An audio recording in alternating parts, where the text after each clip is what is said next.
I'm David Schmidt, candidate for Fort Walton Beach City Council, and you're watching Behind the Walls.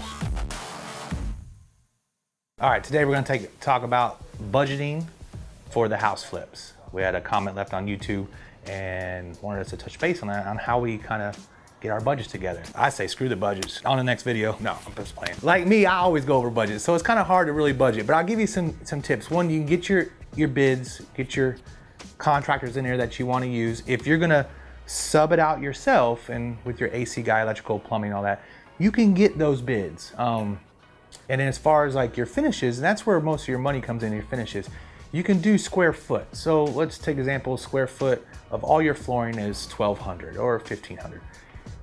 A nice floor is going to cost you about $2 a square foot. And then you got your install. If you're hiring for the install, that's going to cost you anywhere from $2 up to $4 a square foot to install. So you're at $6.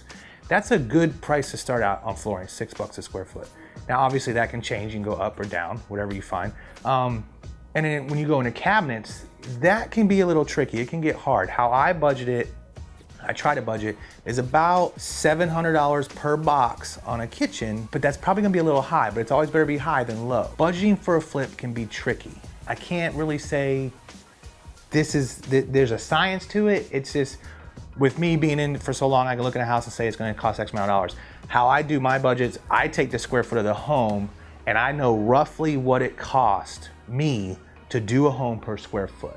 And that number, depending on the size or depending on how extravagant the home is, it can range anywhere from $45 a square foot to $70 a square foot.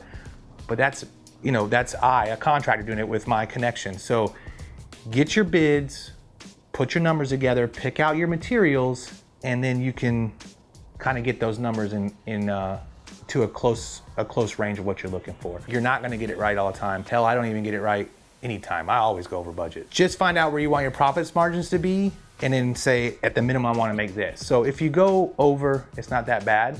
I always say a nicer home is better, so that's my tips for budgeting. I'm David Schmidt, candidate for Fort Walton Beach City Council. So get out and vote early this week, and the final day to vote is Tuesday, March 14th. Thanks for checking out my YouTube channel. Make sure you click here for all the latest videos. Follow us here.